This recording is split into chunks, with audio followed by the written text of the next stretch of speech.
Imagine your home alone. The lights are low, the windows rattle softly from the wind outside, and somewhere deep within the shadows of your home, something is watching. Something you can't explain, something that has always been there. What is it that makes a house haunted? Is it the tragic history etched into its walls, or the restless souls that refuse to leave? Perhaps it's the inexplicable chills that run down your spine when you step into a certain room, or the whispers that echo in the night when all should be still. Think of the infamous Winchester Mystery House with its labyrinthine corridors and doors that lead to nowhere, constructed to confuse spirits. Or the Amityville Horror House, where a family's dream turned into a nightmare. These places, draped in legend and fear, hold a magnetic pull on our imaginations. But do we ever ask why? Or are we too afraid of the answer? Tonight, you're not just watching a video, you're entering a space where real fear lives, where the walls have memories, and they whisper when you're not listening. These aren't tales pulled from movies. These are real accounts, terrifying stories from people who lived through horror inside what should have been the safest place in their lives, their own homes. But instead of warmth and comfort, they found cold silence and the kind of presence that lingers long after the lights go out. These stories will twist your mind, make you question the sounds you hear at night, and maybe, just maybe, make you afraid of your own reflection. You're about to witness 3 real scary stories of haunted houses, not fictional, not dramatized. Each of these stories is based on actual testimonies, so disturbing that they were nearly buried. We've recovered them, pieced them together, and now we're bringing them to light. But be warned, this is not the kind of video you'll want to watch alone in the dark. Each second will pull you deeper into the unknown, where reason fades and terror takes over. And trust me, you'll want to stay until the end, because the last story, the final haunting, might just be the one that breaks you. So take a deep breath, because after this, your home will never feel the same again. Story 1. The Whispering Attic. When Emily and her husband Derek moved into the old colonial house on the edge of New Hampshire's dense forest, it felt like a dream come true. The home was beautiful, aged with charm, and came at a price almost too good to be true. Nestled behind moss-covered trees, it was the kind of place that whispered of quiet winters, cozy evenings by the fire, and peace after years of city chaos. But there was one thing they hadn't been told. No one had lived in the house longer than a year in over 2 decades. The neighbors never said why, and the real estate agent, he just smiled when they asked. Emily brushed off the warning signs, the creaky stairs, the way the attic door refused to stay shut, or how her cat would hiss at the ceiling every night at 3 a.m., like something was watching from above. But it wasn't until she ventured into the attic that the real nightmare began. Before the supernatural events began, Emily's life in the old colonial house was a portrait of idyllic routine and contentment. Each morning, she woke up early, just as the first rays of sunlight filtered through the lace curtains, painting delicate patterns on the wooden floor.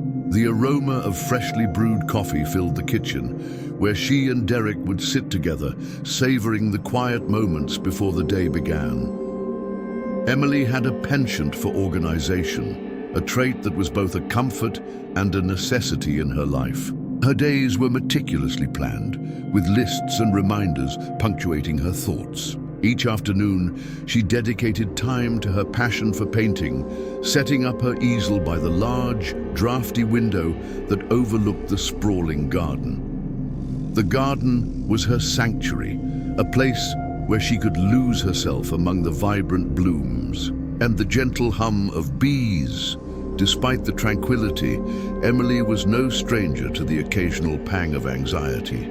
These feelings were soothed by her evening rituals: a warm bath, a good book, and the comforting presence of Derek beside her. There, Evenings were spent in quiet companionship, often by the crackling fire, discussing their dreams for the future.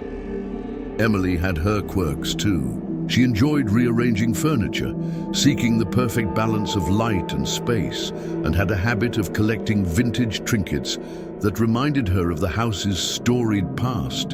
Her cat, Luna, was her constant companion, often found curled up in her lap as she read or painted. Emotionally, Emily was stable, if not a bit restless. She longed for a deeper connection to the world around her, a desire that the old house seemed to fulfill. Her life, though occasionally marked by whispers of unease, like the inexplicable cold drafts that would chill her suddenly or the unsettling dreams that left her breathless, was undeniably one of normalcy and understated joy. It was a life Emily cherished, steeped in the simple pleasures of everyday routine, blissfully unaware of the shadows lurking just beyond the edges of her reality. It started with whispers, barely audible at first, like a distant conversation muffled behind walls. Emily would stop mid-step listening. At times, she thought it was her husband speaking on the phone, until she realized he wasn't home.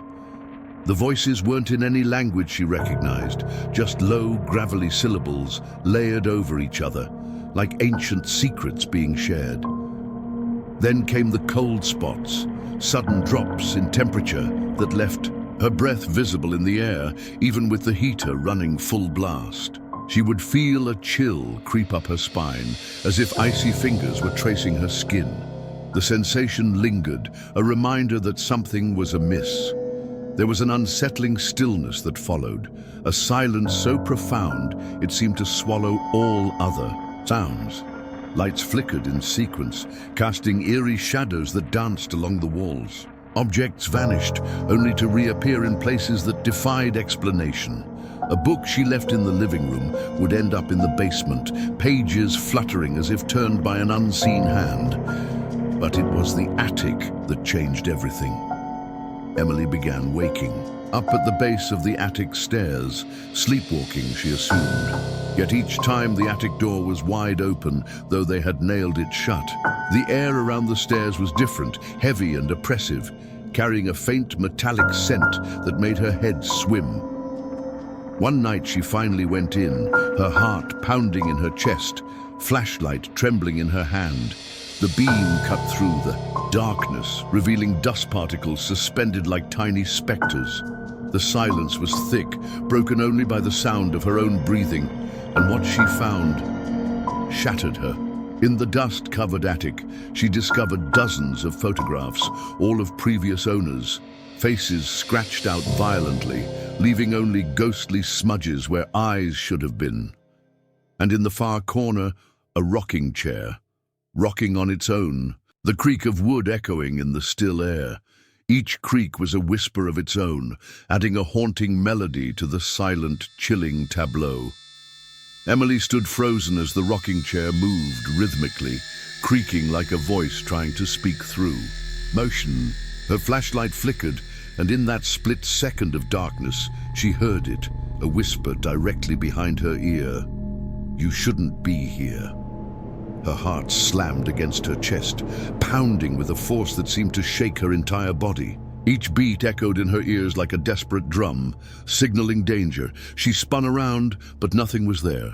Only the dusty beams of the attic, the yellowing photos scattered on the floor, and the chair that now rocked with more urgency. Her breath came in ragged gasps, the air feeling heavy, almost suffocating. She could sense the shadows closing in, pressing against her skin, taut with the anticipation of something terrible. Emily backed away, nearly tripping over a floorboard that jutted up unnaturally. When she looked down, she noticed something strange. The wood beneath her feet had scratch marks, deep ones, like fingernails clawing desperately to escape from below. A cold shiver coursed through her spine as the room fell silent, save for the rhythmic creak of the chair. Emily's eyes darted around the attic, every corner filled with the threat of the unknown. The oppressive silence was suddenly broken by a low moan. a sound that seemed to rise from the very foundation of the house. Her pulse quickened, each heartbeat a frantic plea for escape. The air grew colder, her breath visible in short, panicked bursts. The walls seemed to close in, the attic shrinking around her. She felt a prickling sensation across her skin, as if unseen eyes watched her every move. Emily could no longer tell if the whispers were real or the product of her own fear, but their message was unmistakably clear. The chair's movements grew more violent, as if driven by an unseen force. Emily's legs felt like lead, her every instinct screaming at her to run, yet fear rooted her in place. Her mind raced, conjuring images of what lay beneath the floorboards, of who had left those desperate marks. The thought that something might reach up and pull her under sent a fresh wave of terror crashing over her. With a final desperate glance at the sinister rocking chair, Emily stumbled backward, her heart hammering against her ribcage like a caged animal. She turned and fled, the attic's darkness closing in behind her as she sprinted towards the promise of light and safety. Emily's heart pounded against her chest, each beat echoing louder in her ears than the last. What was she doing? She felt as if an invisible hand was guiding her actions, but why? Her mind raced with questions that had no answers. The smell alone should have been enough to stop her, but she couldn't tear herself away. Was she losing her mind? As she pulled the box from its hiding place, her hands trembled uncontrollably. What if something sinister awaited her inside? The items she uncovered were relics of lives lost, soaked in desperation and despair. A child's shoe, a wedding ring, letters begging for salvation, each one a haunting reminder of those who had come before her. Emily's breath caught in her throat when she saw the photograph. The smiling couple seemed to mock her from beyond the grave. Their message on the back only deepened her dread. "We thought we were safe." What did that mean? Were they victims of the same force now holding her captive? The room felt like a tomb, the air growing colder with every second. Panic surged through her veins as she screamed and dropped the box, her sanity slipping through her fingers like sand. Was the house cursed? Was she next? Sleep would elude her now, as fear wrapped itself around her like a suffocating shroud, whispering doubts into her restless mind. Suddenly, the attic door slammed shut behind her. Pitch black. Her flashlight gave out completely. Then came the footsteps, slow, deliberate, circling her in the darkness. Not human, heavy, but dragging. She fumbled with her phone light, and in the brief flicker, she saw it. A figure standing, just inches from her, tall and contorted, with eyes like smoldering coal. And it whispered again, louder now. "You let me in!" She screamed until her throat tore and everything went black. Emily woke up in a hospital bed 2 days later. Derek said he found her unconscious at the bottom of the attic stairs. The attic, empty, no photos, no box, no chair, just dust. The doctors called it exhaustion, a breakdown, but Emily knows what she saw. She never went back to the house. They moved out that week, but sometimes when she's alone, she still hears the whisper, faint, but always the same. "You let me in." Emily often finds herself pondering those terrifying moments in the attic, wondering if what she experienced was a product of her mind or something more sinister. Was it a manifestation of exhaustion and stress, or did she truly encounter something beyond comprehension? The line between reality and imagination blurs, leaving her in a perpetual state of uncertainty. Despite the doctor's explanations, a lingering doubt remains. Sometimes, in the quiet hours of the night, she feels a chill in the air and hears the faintest echo of that haunting whisper, "You let me in." It's as if the terror, whether real or imagined, still lurks in the corners of her mind, waiting for the right moment to remind her that some doors, once opened, can never be fully closed. Story 2, The Silent Room. Jason had always been fascinated by old houses. As a historical architecture student, he relished the idea of spending a summer restoring a century-old manor inherited from a distant relative. Nestled deep in the Appalachian woods, the stone house sat abandoned and suffocatingly silent. There was no electricity, no neighbors, and no phone signal, just Jason, his tools, and the creaking bones of a home left behind. Everything seemed fine until he discovered the locked door on the third floor. It had no knob, no keyhole, just a faded inscription across the frame. Silence keeps it sleeping. Before the events took a supernatural turn, Jason's life was a tapestry of structure and quietude. His days were meticulously planned to the hour, starting with a sunrise jog that looped through the misty trails near his university campus. Jason found solace in the rhythmic pounding of his feet on the earth, a grounding ritual that cleared his mind for the day ahead. Afterward, he would brew a cup of strong black coffee, savoring its bitter warmth as he perused architectural journals, always eager to uncover forgotten stories hidden in old blueprints. His afternoons were spent in the university library, where he dove into dusty tomes and microfilms, piecing together the past of buildings long forgotten. Jason's fascination with historical architecture wasn't just academic. It was a deeply personal quest to connect with something larger than himself. He often joked that he was born in the wrong century, longing for a time when craftsmanship was revered and every stone had a story to tell. Jason's evenings were a quiet affair. He preferred the company of books over people, and his social life was limited to occasional outings with a small group of fellow history enthusiasts.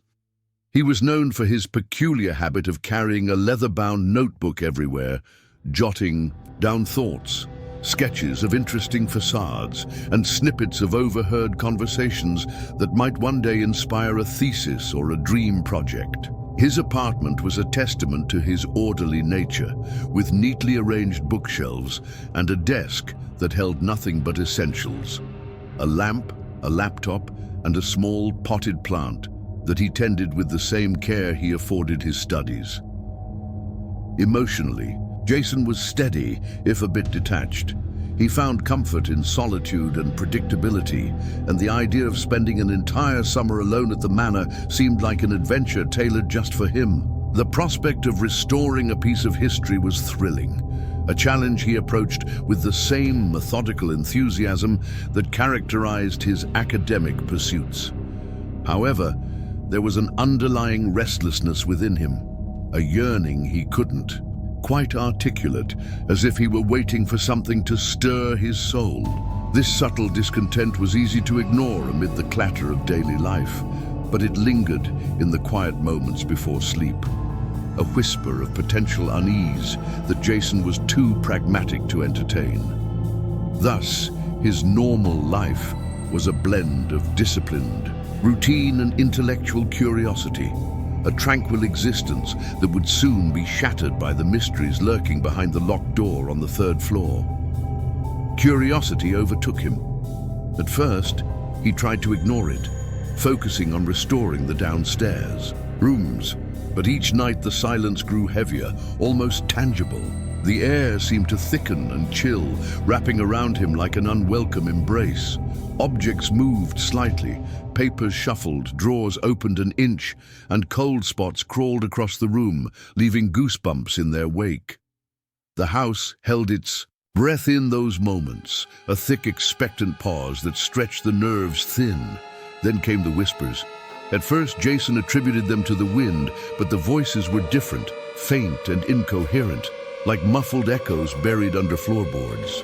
They only emerged when he stood near that third-floor door, taunting him with their unintelligible chorus. The temperature would drop noticeably, an icy finger tracing his spine, and he could almost taste the musty scent of old wood and something else, something metallic and sharp. Long silences followed, amplifying every creak of the floorboards and rustle of unseen movements. Finally, he couldn't resist the pull any longer. With hands trembling from more than the cold, he pried the door open with a crowbar. The groan of the hinges sounded like a cry of despair, echoing through the empty halls. What he found inside was worse than he had imagined, a room painted entirely. In black, the windows boarded, casting oppressive shadows. In the center stood a worn crib, a silent testament to forgotten secrets and unspoken fears. The temperature plummeted with an almost tangible chill, as though the very air was coated in ice. Each breath Jason took was a struggle, the frigid air burning his lungs. He stepped inside, and the door slammed shut with a finality that echoed through the darkened hallway, as if sealing him into a realm where time moved differently. The whispers began, faint and insidious, weaving through the shadows like a sinister lullaby. They crescendoed into cries, then escalated into screams that clawed at his senses. He spun around, his heart pounding a frantic rhythm in his chest. But the room seemed empty. The oppressive silence that followed was suffocating, heavy with the foreboding of unseen eyes. But then his gaze was drawn upward. The ceiling loomed above him, grotesquely decorated with scratch marks that crisscrossed in frenzied patterns, marks that could only be made by desperate hands from the inside. A shiver raced down his spine, cold sweat beading on his forehead. As the realization settled in, Jason backed away, each step slow and deliberate, as if any sudden movement might provoke the lurking terror. His heart thudded louder, a drumbeat of fear reverberating through his entire being. The air was thick, almost palpable, pressing down on him as he struggled to breathe. And then, in the blink of an eye, a shadowy figure darted across the room.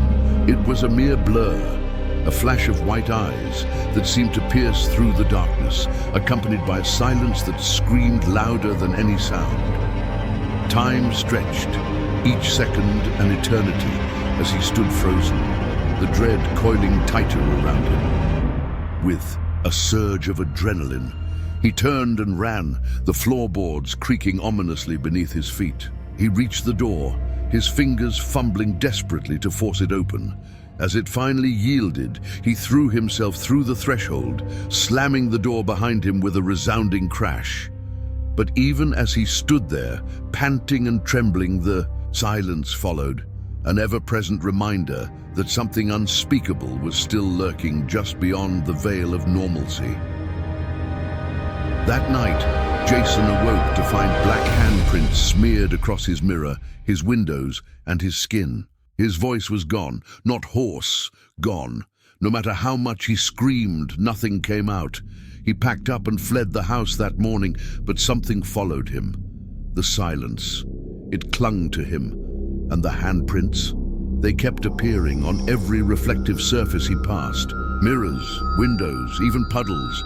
Jason is now mute. Doctors say it's trauma, but he knows the truth. He opened the silent room, and whatever slept there is now wide awake and listening. As Jason sits alone in yet another unfamiliar motel room, he can't shake the feeling that he's being watched. Every glance at a reflective surface sends a shiver down his spine. The black handprints, once terrifyingly vivid, now seem to fade in and out of existence like whispers of a half-remembered nightmare. Are they really there? Or is his mind playing tricks on him? The silence enveloping him is both a comfort and a threat, its weight pressing down with a presence that feels almost sentient.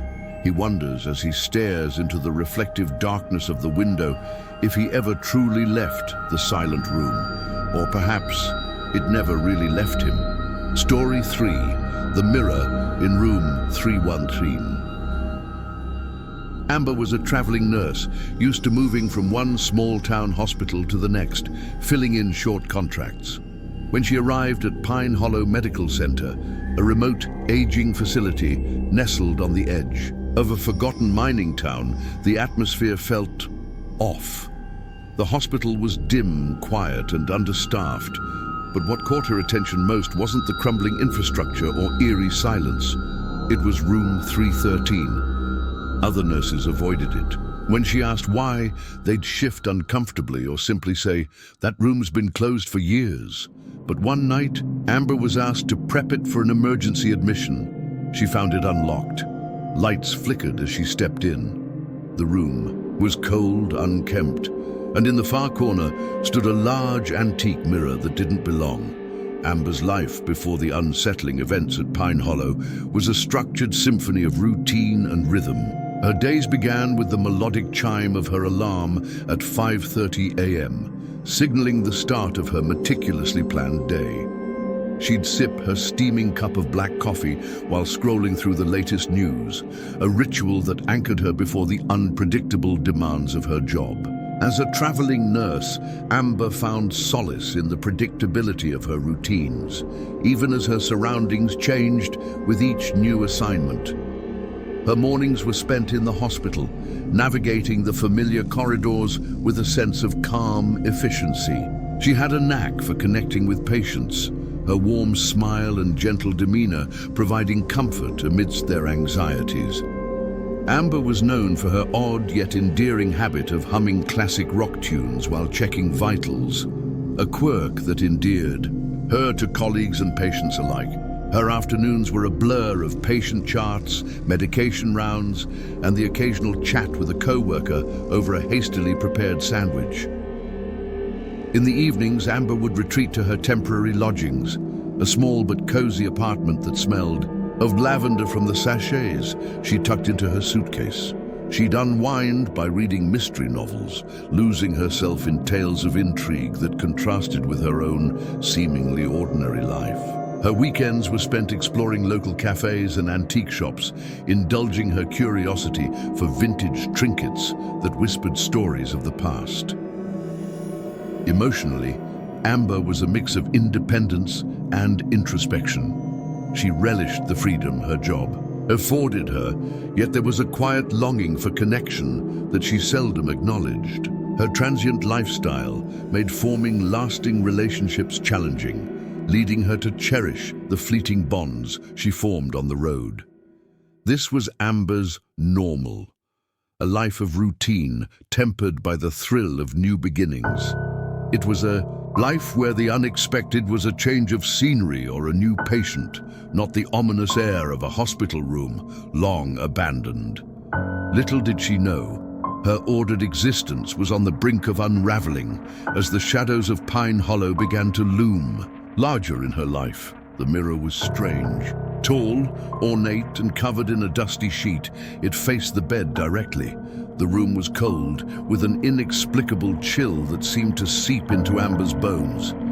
A faint scent of mildew hung in the air, mingling with the acrid smell of something burnt, yet she couldn't pinpoint its source. Curious, Amber hesitated before pulling the sheet down. As the cloth slipped to the floor, a low creaking noise echoed, as if the room itself was groaning in disapproval. At first, she only saw her reflection, but after a few seconds, the mirror began to warp.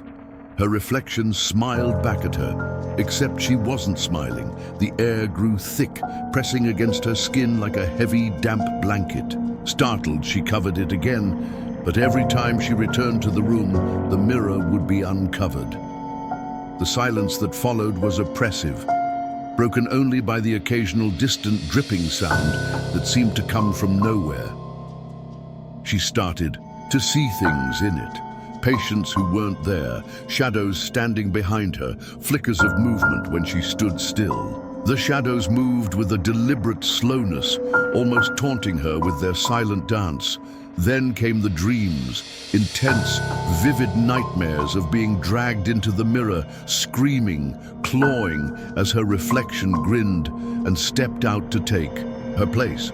In those moments before waking, she could feel the chill of the mirror's surface against her skin, hear the echo of her own desperate cries swallowed by the void. Each morning, she awoke drenched in cold sweat, the room eerily silent, as if waiting for something to happen. The air hummed with a tension that made her heart race, leaving her to wonder if the mirror was just a trick of the mind or something far more sinister. She confided in an older nurse named Helen, who whispered that room 313 was once the psychiatric observation room. Years ago, a patient had bludgeoned himself to death in front of that mirror, claiming it showed him a better version of himself who wanted out. After that, strange incidents began. Other patients going missing, nurses going mad, one even setting herself on fire after locking herself inside that room. They boarded it up until Amber reopened it. Now, each night, Amber would catch glimpses of herself doing things she hadn't done, walking halls she hadn't entered, staring at sleeping patients, holding scalpels. Her heart pounded in her chest like a relentless drum, each beat echoing the dread that seeped into her bones. The air around her seemed to thicken, pressing in on her, suffocating her with an unseen weight. Her breaths came in shallow, ragged gasps, as if the very act of breathing might invite something unspeakable from the shadows. The corridors stretched endlessly before her in her mind, dimly lit and silent, except for the soft patter of her own footsteps. She felt like a marionette on invisible strings, drawn toward the room as if compelled by an unseen force. The walls seemed to close in, narrowing the path, squeezing the air from her lungs. The cool steel of a scalpel glinted in her vision, though her hands remained empty. It was as if her reflection had a will of its own, mocking her from the other side of the glass. Amber's heart raced faster, the rhythm of frantic staccato in the oppressive silence. Her pulse roared in her ears, drowning out rational thought. The mirror in room 313 loomed large in her mind, its surface rippling like water, promising horrors beyond comprehension. Her skin prickled with the raw electric charge of fear, every nerve on high alert, anticipating the moment when the boundary between reflection and reality would shatter. In her mind, she could see the flicker of movement, her own eyes staring back at her, hollow and unrecognizable. She felt the chill of cold metal in her hand, the gleam of the scalpel, now undeniable. The fear that something terrible was about to happen clung to her like a second skin, every second stretching into eternity as she fought the urge to scream, knowing that once she started, she might never stop. Amber's descent into terror reaches its breaking point on her final night shift. Sleep-deprived, paranoid, and clutching onto her last thread of sanity, she returns once again to room 313, not out of duty, but desperation. She had locked it earlier that day, double-checked the latch, but the door was open again. She steps. Inside, the flickering fluorescent light above, casting a strobe of shadow across the walls. The mirror is uncovered, waiting, and this time, her reflection is already standing still, staring at her before she even steps fully inside. Her breath catches, it smiles, then it moves toward her, inside the glass. She backs away, trembling, as the reflection mimics none of her movements anymore. It begins to bang on the inside of the mirror. No sound, just violent thuds. Amber screams, stumbling as the door slams shut behind her. She claws at it, but something cold wraps around her wrist. She looks back. Her own reflection has stepped out of the mirror. Amber turns to run, but her body is no longer obeying. The version of her from the mirror is walking toward the door, calm, composed, and as Amber screams and pounds from inside the glass, she watches her own doppelganger take her place and leave the room. She's trapped inside forever, her hands pressed against the other side of the mirror.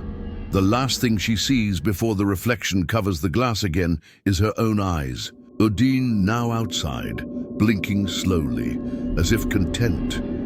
Free, Amber's story is a terrifying reminder that not every reflection is yours, and not everything that mimics you is meant to stay on the other side. What began as a simple assignment at a remote hospital spiraled into a psychological nightmare, one built on whispers, fear, and something ancient lurking within a forgotten mirror. The eerie legacy of room 313 lives on, and even today, the staff avoids it with quiet reverence. Those who pass by claim to hear tapping on the glass, soft, rhythmic, pleading. But the question that remains is the one that haunts most. If you stared long enough into your reflection, and it smiled without you, would you look away? or watch it step out and replace you. If this story sent chills down your spine, imagine what the next two will do to your mind. These aren't just tales, they're warnings. So don't scroll away just yet.